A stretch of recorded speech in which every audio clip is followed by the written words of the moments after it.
Welcome to the Too Busy to Eat show. I'm Greg Zafflato, the host of the show. I'm also the founder of Too Busy to Eat, the protein bar company. Well, actually the nutrition product company, because we have protein bars, protein whey chips. We also have protein powders and more to come. But before we get to our fascinating guest, I want to encourage you to go to toobusytoeat.com, check out our products. To get 20% off of everything that we sell, use the discount code TBTE Show. TBTE Show. When you check out, use that code, get 20% off of everything. Now, for our show today, if you've ever thought about, and I know you have, of your brain health and that related to diet, today's guest, Amy Berger, is the person to listen to. She wrote the book, The Alzheimer's Antidote, a comprehensive nutrition and lifestyle strategy to fight Alzheimer's disease, memory loss, and cognitive decline. Fascinating. Her credentials are amazing. She's been learning and growing and getting degrees, and she's really educated in nutrition, but she's also passionate about learning. So her information. It's a fascinating story about how her book got published. So I don't want to tell you the whole thing. You got to listen to the interview. So let's not delay anymore. Let's get to Amy's interview. Well, welcome, Amy. I am so excited to have you on the show. I appreciate you taking the time to be with us today on the Too Busy to Eat show. Oh, I'm happy to be here. Thanks. Okay. And we were just talking about this. You're in the Washington, D.C. area, and I'm in Central California, Southern California, and you're warmer than we are right now, which is pretty cool. Yeah, this has been a crazy winter. It's definitely been really mild. It should not be that I'm able to walk around in February without even a jacket. No, that's not normal. That's not normal. Now, I'm coming out that way. My parents live in Rhode Island. I'm coming out that way end of March. I'm not sure if it's going to, hopefully it's that trend stays so we can nice warm weather. Yeah. Well, I want to give everybody, I've had the privilege of reading about you and studying up on what you've done and where you've been, but give us an overview of really your history of, where you started and how you got to where you are today. Sure. Nutrition is not my first career, not my first foray into professional life. I came to it like a lot of other people do, whether it's, through personal training or nutrition. Right. Basically, I struggled for most of my adolescence and my early adult life with weight loss, and thankfully, I never struggled with any major health issues, but I was always a little bit overweight, and I was overweight despite doing what we're told are all the right things. Lots of exercise, low-fat diet, lots of whole grains, margarine, skim milk, the whole 9 yards. And I spent many, many years beating myself up and feeling like a failure, and really with no self-esteem, thinking that it was my fault. Right? I'm working so hard. Why am I still chubby? Right. I must need to work harder. I must need to eat even less. And I think finally it just occurred to me, something isn't adding up here. It's just, this can't possibly be right. And I don't know how it happened, but I did stumble upon the Atkins book, the 1992 version. Right. And that was my first introduction into the science of what low carb is and why and how it works. And it just made sense. It made total sense to me. And it took a couple of stops and starts before I actually stuck with low carb. I discovered it when I was in college, and it's knowing what I know now, it's easy to eat this way. But when I was 19 or 20 years old, it's not as easy to really eat. Yeah, it's pretty hard to do this when you don't know that much about it. And so it did take a while for me to really make this a regular lifestyle. And this is just the way I eat. But once I did, I would just never look back. And then for me, it started with the weight loss, but once I started learning more about why low carb works and the science behind it, now I'm fascinated with all the other aspects. I mean, stuff for brain health and physical health and relieving chronic pain and fatigue. I mean, it sounds like snake oil, but there's very few things the ketogenic diet or a very low carb diet doesn't improve. Right. So, as I just started learning, then I decided I could maybe try to make a career out of this. So, and help other people to avoid the sort of pitfalls I fell into with lots of exercise and lots of carbohydrate and spinning my wheels. And so, eventually I did go for formal education in nutrition. And now I'm just, still studying, still learning. And I do a lot of freelance writing in the nutrition sphere. Okay. That's most of my focus is writing, but I do see clients now all over the country. Right. Yeah. And that's a good lead. I was looking through your website, and you have opportunities for people to consult with you, and that allows you to have a big reach as you're going through the internet. You can work with people all over the world. So that's great. Yeah. What led you to, so you end up your human nutrition degree, a master's degree at University of Bridgeport. So what led to you going to, because that's a big step. I mean, getting your master's in nutrition. What led you there? Good question. I think it was my sort of personal need for the credential. I know plenty of people out there in the nutrition and health industry who have, 0 letters after their name, 0 formal training, and they know far more than I do. They're extremely knowledgeable, extremely savvy, and have a lot of experience helping people.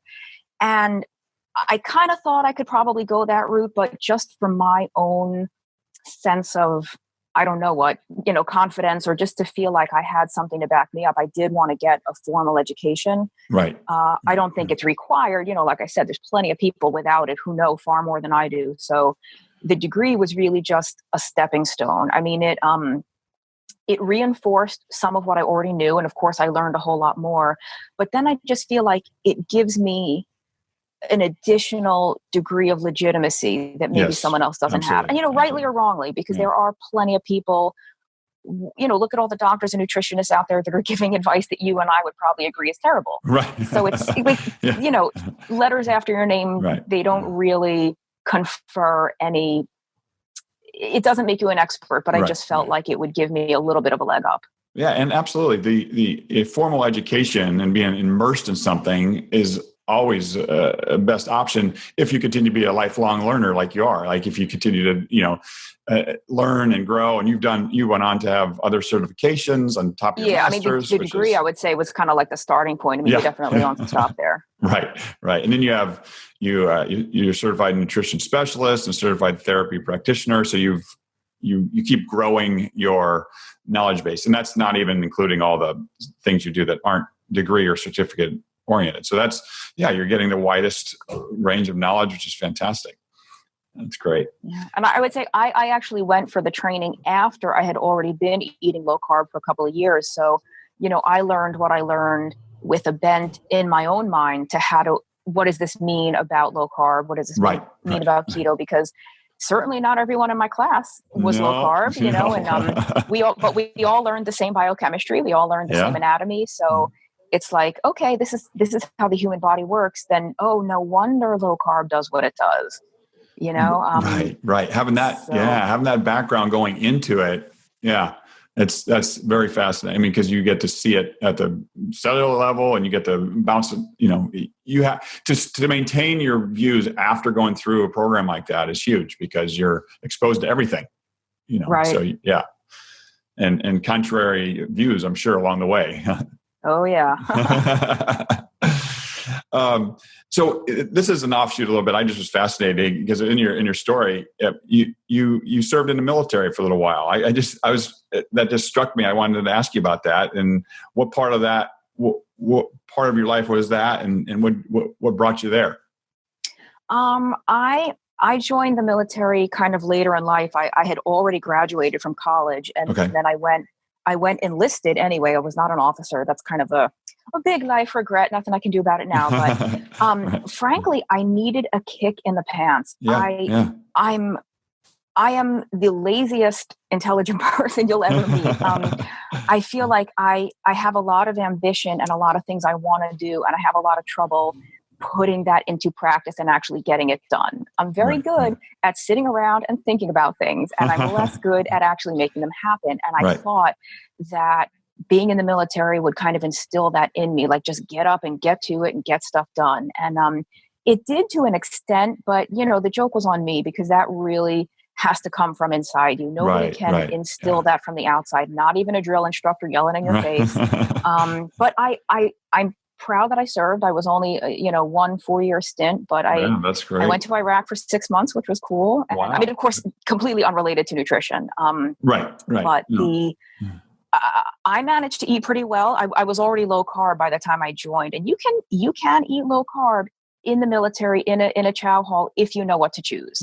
It's not easy, but you can do it.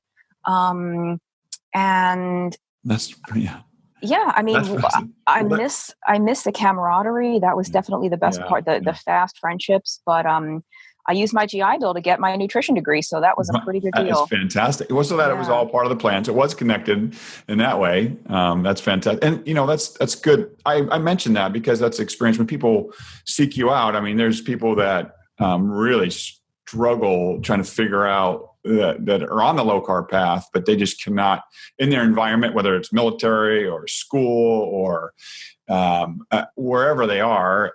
It is, and you mentioned it, it's a hurdle for a lot of people. It's getting better. It's getting more, there's more resources out there now, but it's really hard to live in a high carb world and where all the stuff that's readily available is mostly high carb to live a low carb life. So and the thing is, like in a chow hall, it's different. All the food is free, or in a dining hall, you pay a flat fee, but it bothers me because you can eat low carb, but it's more expensive, right? Let's say you're going through an airport.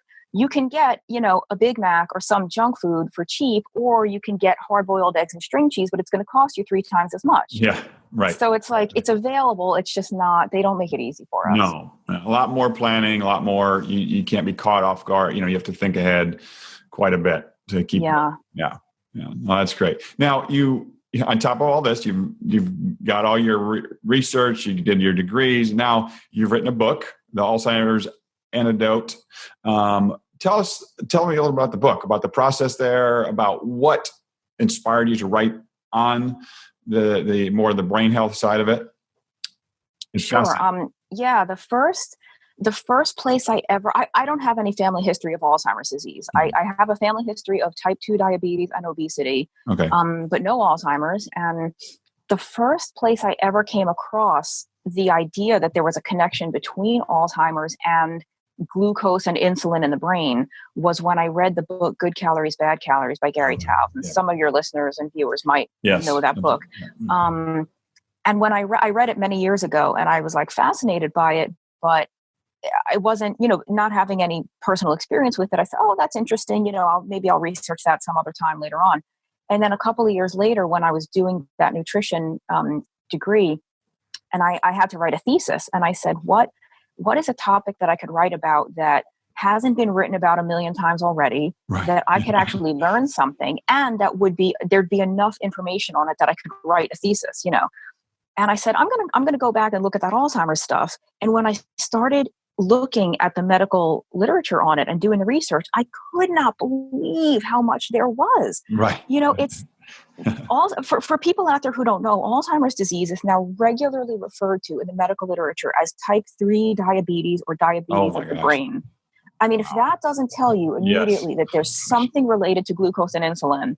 And the thing is, most patients, Alzheimer's patients, will never hear that from a neurologist. No. They will never hear that is the fundamental problem in Alzheimer's. The brain cells in certain regions of the brain have lost the ability to metabolize glucose. Right. And there's interventions that I think we can improve that. So after doing my thesis, I couldn't imagine keeping that information to myself. I mean, I think this is literally life-saving information. And so I turned it into this little ebook that I just sold as a PDF off of my blog. And it did okay. Some people knew about it, and it was small potatoes. But Chelsea Green, a pretty well-known publishing company, saw it, and they basically offered me a book deal because they're publishing a couple of different ketogenic-related books, and somebody there really has their finger on the pulse and knows that this diet is extremely promising. So the PDF version, I completely rewrote it, totally expanded, and that book is coming out in March. Oh my gosh, that's fantastic. Yeah. That's great. That's a great story because you're like you said, you do a lot of writing. So And your idea was just sharing the information, and what a awesome experience to have somebody contact you and want to publish what you've done. I mean, it's unheard of. That was like a miracle, but it's just so, I hope that the book reaches the people it needs to reach, because there is something we can do about Alzheimer's, and we're led to believe that it's a complete mystery. We have no idea what causes it. Every single drug that has been developed to treat this disease has been a failure. They have little to no effect on the actual progression of the disease. And it's because we're not treating the actual cause. We're not treating the thing that's going wrong in the brain. And I feel like this information is readily available in the scientific journals. It's just the caretakers of these people don't have time to go through these journals and read this biochemistry. And even if they did, could they even understand it? Right. And I feel like my book, the best service that I could provide is to translate this really important life-saving data into plain English so they could understand it and actually do something with it. That is so the basis of your book is to get that information into people's hands and have them be able to absorb it. Not like some of the information comes out so scientific people can't grasp it. So this is a practical guide. More so. Exactly. Yeah. It's the plain English of what all these like breakthrough research, what it all means. That's fantastic. What can you pull out like a few real things?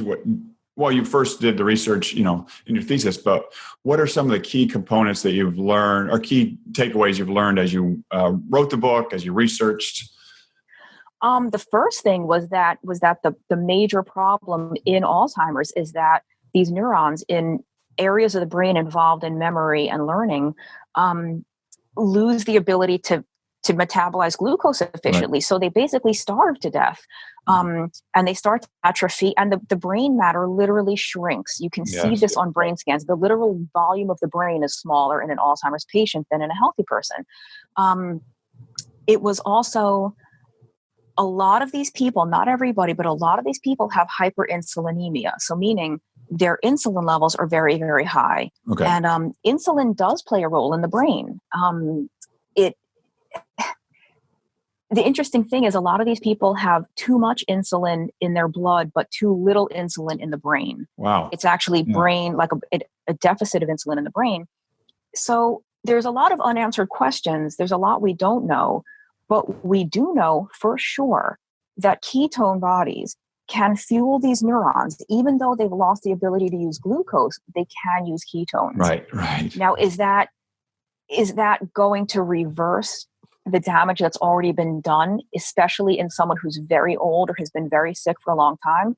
I don't know. We need those experiments to be done, but I think it's really promising. And I think the people, the loved ones and caregivers of these individuals have a right to know that there's something they can do. If ketones can serve as an alternative fuel to these starving brain cells, let's get these people some ketones. Yes, right. Whether that's going to be through a ketogenic diet or the exogenous ketone supplements or a combination of the two. I mean, we don't know if that's going to help everybody, but my God, it stands a chance based on the biochemical mechanisms of all this. It stands a better chance than any drug that's out there right now. Right. And we should, and there has to be a focus on that to get that information out and the research done. Yes. That's fascinating. That's really fascinating. And I think just some other stuff that had stood out to me is, it does run in families sometimes, especially through the maternal line. Like if your mother had Alzheimer's, you have a greater risk for it, but that doesn't mean that it's a genetic disease or that there's nothing you can do about it. A certain genetic type increases your susceptibility. It doesn't cause Alzheimer's. Like Alzheimer's, we can classify it as another one of these diseases of civilization and of modernity, just like heart disease, just like type 2 diabetes, just like, chronic fatigue or any of these autoimmune conditions. We're sort of bringing this on ourselves. I mean, inadvertently, not unintentionally, but through the diet and lifestyle that is so different from what we are most likely adapted to thrive on. Right. It's no wonder that we're starting to get sick in all these different ways. Right. Yeah. And it's plumbing. So what would if you give somebody that's, let's use the person that maybe has it has more of a chance in their history, or just really concerned about their brain health as they age. What's your advice to that person? Number one, keep your blood glucose and insulin within a healthy range. Okay. Some people will require a very low carb diet to do that. Some people will be able to be a little bit more liberal with their carbohydrate intake. But the number one thing is to keep your blood sugar in a good range. Okay. Stay active, stay physically active. Not only because, being physically active improves glucose and insulin sensitivity. Right. So, exercise is, we hear, diet and exercise, we hear it all the time because it's true.